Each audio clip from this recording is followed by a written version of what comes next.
నమస్కారం. Welcome to my channel. ఈ వీడియోలో ఏపీ ప్రభుత్వ పెన్షనర్స్ అందరికీ బిగ్ అలర్ట్ అండి.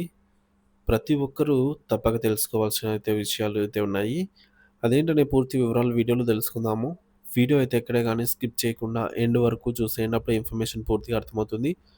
అలాగే వీడియో చూస్తున్న ప్రతి ఒక్కరు వీడియోకైతే లైక్ చేయండి ఫ్రెండ్స్. ఈ వీడియోని తోటి ఉద్యోగ పెన్షనర్ మిత్రులతో షేర్ చేయండి.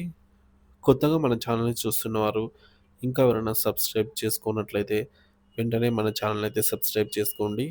దీని ద్వారా నేను చేసే లేటెస్ట్ వీడియోస్ అన్నీ మీ వరకు రీచ్ అవుతాయి. ఇక ఆలస్యం చేయకుండా వివరాల్లోకైతే వెళ్ళిపోదాము. ఫ్రెండ్స్, ఇక విషయానికొచ్చినట్లయితే పెన్షనర్లు అప్రమత్తంగా ఉండాల్సిన సమయం ఇది. ఎందుకంటే సైబర్ నేరగాళ్ళు అమాయకులైన పెన్షనర్లనే లక్ష్యంగా చేసుకొని వారి జీవితకాలంలో పొదుపు చేసుకుంటున్నటువంటి పొదుపునంత డబ్బులను దోచుకుంటున్నారు. ఎలా ఏంటనేది చూద్దాము. ఇటీవల పశ్చిమ గోదావరిలో ఒక విశ్రాంత ఉపాధ్యాయుడు రూ. 93,00,000 సైబర్ నేరగాళ్ళ మోసానికైతే గురయ్యారనమాట. ఇలాంటి ఘటనలు పెన్షనర్లలో ఆందోళన కలిగిస్తున్నాయి. ఈ నేపథ్యంలో స్టేట్ బ్యాంక్ ఆఫ్ ఇండియా, ఎస్‌బీఐ పెన్షనర్ల కోసం కొన్ని కీలక సూచనలైతే జారీ చేసింది. అవేంటంటే ముందుగా మోసగాళ్ళ పద్ధతులు ఈ విధంగా అయితే ఉంటాయి. బ్యాంకు ప్రతినిధులుగా అయితే వీరు నటిస్తూ ఉంటారు. ఎలా అంటే మోసగాళ్ళు తమ బ్యాంకు ఉద్యోగులుగా అంటే తమను తాము పలానా బ్యాంక్ నుంచి పనిచేస్తున్నాను. సో, పలానా బ్యాంక్ నుంచి కాల్ చేస్తున్నానని చెప్పేసి పరిచయం చేసుకొని, ఈ విధంగా పెన్షనర్లకు ఫోన్‌లు అలాగే మెసేజ్‌లు పంపుతారనమాట ఫోన్‌లో. తప్పుడు కారణాలు చూపుతూ అంటే పెన్షన్ చెల్లింపులను త్వరగా చేయడానికి పెన్షన్ పేమెంట్ ఆర్డర్ పీపీఓ ధృవీకరణ కోసం లేదా మరేదైనా ముఖ్యమైన పని ఉందని చెబుతూ ఉంటారు. తక్షణమే చర్యలు తీసుకోకపోతే పెన్షన్ ఆగిపోతుందని బెదిరిస్తారు.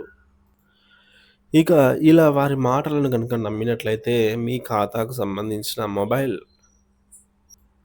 ఏదైతే మొబైల్ నంబర్ ఇచ్చుంటామో దాని స్థానంలో వారి యొక్క మొబైల్ నంబర్‌ను మార్చివేస్తారు. దీనివల్ల బ్యాంకు మీ నుంచి ఎటువంటి సమాచారం అందజేయకుండానే మీ ఖాతాలోని డబ్బులను ఖాళీ చేస్తారనమాట.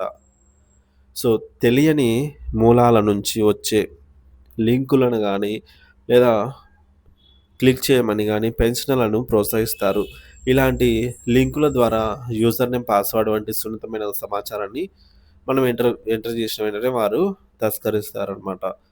ఎస్‌బీఐ కీలక సూచనలైతే చేసింది. అదేంటో చూద్దాము. వ్యక్తిగత వివరాలను పంచుకోవద్దు.